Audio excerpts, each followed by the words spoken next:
Good morning बच्चों। आज Planck's radiation law equation derivation कर देंगे। प्लैंक्स रेडिएशन लॉ मैंने यहाँ पर डेरिवेशन लिख दिया।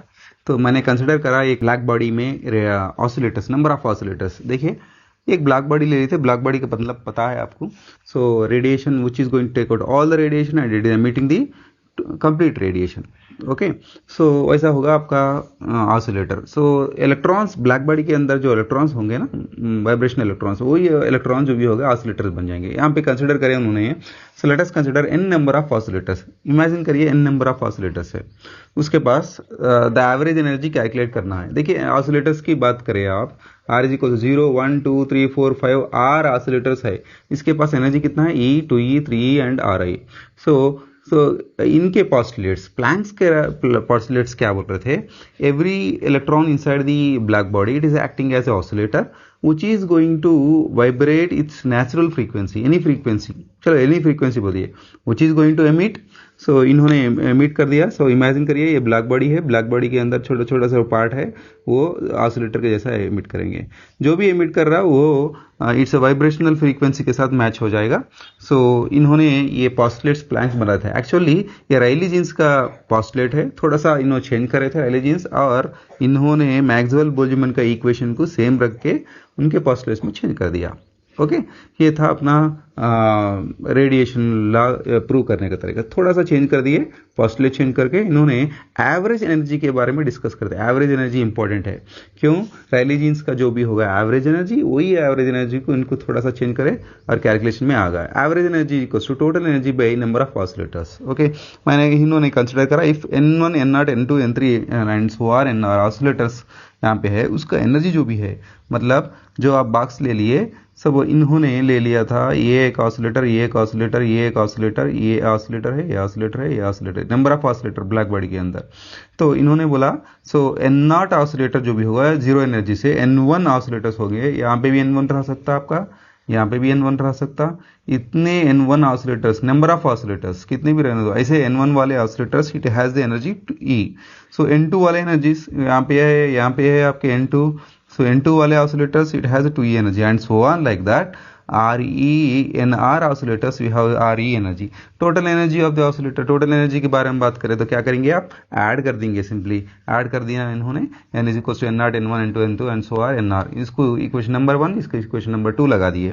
Then total energy of the oscillators, total energy को क्या करें, तो जो एनर्जी आपको था ऑसिलेटर्स के, उसको नंबर ऑफ ऑसिलेटर से मल्टीप्लाई करके टोटल एनर्जी कर दी है। देखिए ET इज इक्वल्स टू, तो जीरो एनर्जी के साथ और नंबर ऑफ ऑसिलेटर N0 होगा, और E एनर्जी के साथ नंबर ऑफ ऑसिलेटर N1 होंगे। E 2E एनर्जी वाले कितने ऑसिलेटर्स है, N2 ऑसिलेटर्स है। 3 एनर्जी वाले कितने ऑसिलेटर्स है, 2E एनर्जी, N3 ऑसिलेटर्स है। ऐसा जाते जाते आपको क्या मिलेंगे, RE एनर्जी वाले NR ऑसिलेटर्स है आपके पास। ओके, ऐसा था। तो मैक्सवेल बोल्ट्जमैन इक्वेशन में यूज करके इसको थोड़ा सा चेंज करेंगे। मैक्सवेल बोल्ट्जमैन इक्वेशन जो दिया गया था इक्वेशन, एक बार वहां पे जाके देखिए, NR is equal to N0 into E⁻ RE by KBT। KB is a Boltzmann constant, D is absolute temperature. चलिए बच्चों, इसको थोड़ा सा आगे डेरिवेशन चलेंगे। चलिए अब बारी आती है, यहाँ पे NR का इक्वेशन तो ले लिया हम लोग, थोड़ा सा इक्वेशन उधर उधर रहे तो देख लीजिए आप। इक्वेशन नंबर 4 मैंने कर दिया, तो लास्ट लाइन में लिखे थे। R इज इक्वल टू, अभी क्या करेंगे, 0 1 2 3 लगा देंगे, तो नंबर ऑफ ऑसिलेटर्स आ जाएंगे, नंबर ऑफ ऑसिलेटर्स आएंगे। R के प्लेस में 0 लगा दिया, 0 N0 हो गया। यहाँ पे E power something, R E⁻0 मतलब पूरा 0 हो जाएगा। R इज इक्वल टू 1 लगा दिया, 1 लगा दिया, तो क्या होगा, वहां पे 1 आ गया, 1 EKBT आ गया। चलिए अभी R इज इक्वल टू लगा दिया, N0 सेम है, E⁻2E by KBT and so on like that. R is equal to R लगा दिया, तो NR is equal to N0 E⁻RE KBT। Okay, चलिए बच्चों, ये वाले पूरे इक्वेशन जो भी होंगे, substitute in equation number 2। Equation number 2 क्या था, इक्वेशन नंबर 2 ये था नंबर ऑफ ऑसिलेटर्स का, नंबर ऑफ ऑसिलेटर्स का। तो that is equal to N is equal to N1 N2 N3 N4 NR था ना, वो वाला इक्वेशन में मैंने सब्स्टिट्यूट कर रहा हूँ यहाँ पे। N1 का मतलब जो होगा, N0 का जो भी होगा, N0 के प्लेस में N0 E⁻0 N1 था यहाँ पे, N1 के प्लेस में क्या लगा दिया, N not E power minus E by K B T. यहाँ पे N2 था, N2 के प्लेस में क्या लगा दिया, N not E power 2 E by K B T. N3 था, N3 के प्लेस में similarly N not E power 3 E by K B T. And N R के प्लेस में क्या लगा दिया, सो ई पावर आर ई के बी टी। इसमें अगर देखा गया तो अब कॉमन क्या है, सो ये जो भी कॉमन होगा ई power minus E by K B T. N not भी कॉमन है, तो यहाँ पे जस्ट 2 बढ़ गया, यहाँ पे 3 हो गया, यहाँ पे r हो गया। तो mathematically how you are writing, कैसे लिख सकते हैं आप, 1, इसका वैल्यू जो भी होगा ना ई पावर 0 1 ही होगा ना 1। सो ये x होगा, ये पूरा फैक्टर x होगा।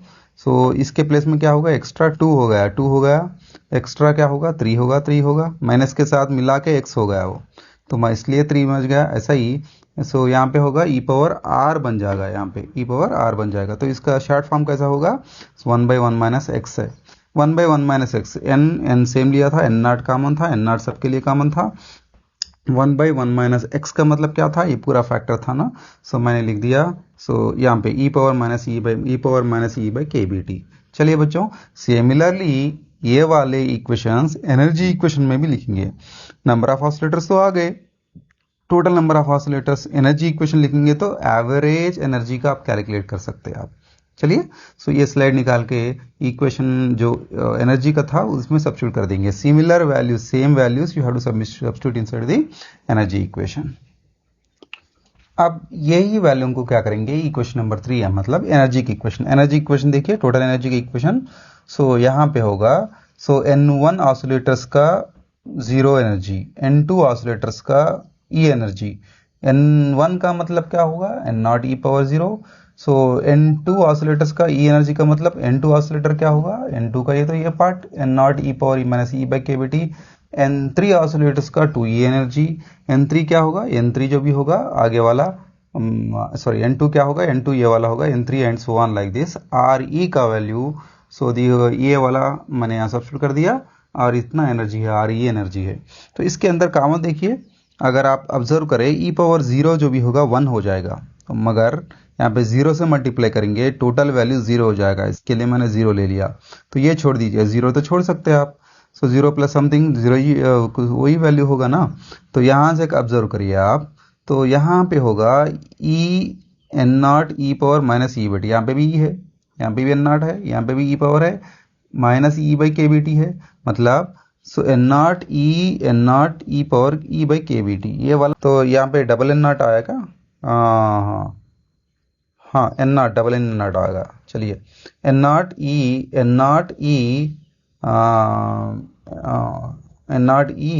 Power E by K B T आ गया। ओके, एन नॉट यहाँ पे लिख दीजिए, क्लियर हो जाता, क्लियर हो जाएगा N naught. Okay, N not E power minus E B K B T को मैंने कॉमन ले लिया, तो बचा क्या हुआ, यहाँ पे 1 बच जाएगा, 1 बच जाएगा, यहाँ पे क्या बच जाएगा, 2 बच जाएगा, और ये पूरा कॉमन निकल जाएगा, इस ये 2 में से 1 बच जाएगा, मतलब वो ई power minus E by K B T 2 है ना, 2 वाले है फैक्टर्स यहाँ पे, इसके लिए एक वाला फैक्टर बाहर निकल गया, एक वाला फैक्टर यहाँ पे बच गया, इतना ही। यहाँ पे नेक्स्ट 3 आएगा, तो एक बाहर निकल गया तो 2 बच गया है ना, तो 2 बच गए यहाँ पे। Similarly if you go for here E power N E into N not, E into N naught यहाँ पे, और ई पावर यहाँ पे तो आर है, आर माइनस 1 एक बाहर निकल जाएगा, तो are minus 1 E by K B T. तो ये it look like a mathematical equation 1 plus 2x, x का मतलब ये पूरा वाला फैक्टर x, 3x स्क्वायर मतलब स्क्वायर आ गया ना यहाँ पे, square r power x power r minus 1। तो इसको कैसा लिखेंगे, सो आप 1/1 माइनस एक्स स्क्वायर लिखेंगे। ये total energy is equal to N naught, ये पूरा फैक्टर सेम है, ये पूरा वाला फैक्टर मैंने सेम लिख दिया, और 1 माइनस x का मतलब क्या होगा, ये वाला factor x E power E minus E by K B T, ये माइनस आना चाहिए। सो x का मतलब minus E by K B T whole square आ गया। तो ये वाला होगा आपका इक्वेशन नंबर 8। पहला वाला जो इक्वेशन मैंने नहीं लगाया था, इक्वेशन नंबर 7 और 8 पे टोटल एनर्जी पे लगा देंगे। टोटल एनर्जी पता है ना आपको, टोटल एनर्जी मैंने लिखा था। Okay, so E T by number of oscillators, ये वाला इक्वेशन तो लिखा था ना पहले में, तो ये वाला इक्वेशन में ये दोनों इक्वेशन सब्स्टिट्यूट कर देंगे। ये देखिए बच्चों, अपने फाइनल इक्वेशन की बात चलती है, तो फाइनल एनर्जी की total energy by number of oscillators, total energy का इक्वेशन तो आ गया अपने लिए। So N not into E power minus E by K B T into 1 by E power E minus E by K B T by whole square. Okay, so number of oscillators का equation तो पता है अपने को, तो मैंने लगा दिया ये दो इक्वेशंस, राइट। सो यहाँ पे कैंसिलेशन क्या होगा, एन स्क्वायर होगा, और ये इसमें से स्क्वायर चलेगा, सही है ना बच्चों। सो स्क्वायर चलेगा तो एक तो बच जाएगा, तो यहाँ स्क्वायर है, स्क्वायर में एक चले जाएगा, तो एक तो बच जाएगा, तो आखिरी वाला जो बचा हुआ यहाँ पे लिखा था मैंने। So E total energy, E average energy, E is equal to, मैंने क्या करा, ऊपर वाला जो वैल्यू था वहां पे लिख दिया। तो what is the value here, so E into E power minus E by K B T by, यहाँ पे जो बचा था, so what is that, so 1 minus E by K B T, थोड़ा 1 है ना, 1 बाई है ना, वो ये हो जाएगा। यहाँ पे क्या करा था मैंने, देखिए, और ये वाला फैक्टर को नीचे लेके आ दिया, राइट, ई एक यहाँ पे रख दिया। So E average energy is equal to, so E by, ये तो पूरा फैक्टर नीचे लेके आ दिया, नीचे आ गया। तो यहाँ पे ई पावर माइनस था ना, ऊपर गया तो प्लस हो जाएगा। तो देखेंगे और कुछ कर सकते क्या, यहाँ पे पहले क्या करा मैंने, सेपरेट करके कैंसिल करने की कोशिश करा। तो 1 by E power E minus E by K B T, E by E power minus E by K B T को रख दिया, और ये वाला फैक्टर कैंसिल होगा, बचा हुआ ये क्या हुआ, अभी आ गया। सो 1 by, sorry, E by E power E by, minus को उड़ा दिया, देखिए यहाँ पे माइनस था, यहाँ पे माइनस को उड़ा दिया। इसका मतलब क्या हुआ, ई पावर में माइनस ऊपर गया तो प्लस हो जाएगा, तो 1 बाई फैक्टर चले जाएगा, 1 बाई फैक्टर चले गया, वही बात है ना। यहाँ पे -1 आ गया, -1 आ गया, चलिए अच्छी बात हो गई। We know that, so according to Planck's equation, E is equal to H nu, energy of the photon, E is equal to h2 लगा दीजिए सीधा सीधा, तो आ गया आपका इक्वेशन नंबर 10। सिमिलरली, तो average energy of the oscillator, so यहाँ से ये था आपका इक्वेशन, एवरेज एनर्जी का इक्वेशन नंबर 10 हो गया। अभी आएंगे नंबर ऑफ ऑसिलेटर्स पर यूनिट वॉल्यूम पे कैलकुलेट कर रहे हैं, एक फ्रीक्वेंसी के रेंज में, वो फ्रीक्वेंसी होगा आपका nu and nu plus D nu. Okay, so इसका इक्वेशन दिया गया था अपने को नंबर ऑफ ऑसिलेटर्स का, n is equal to 8 pi nu square by C cube into D nu. So ये वाला इक्वेशन, अब ये वाला इक्वेशन को यहाँ पे यूज करेंगे।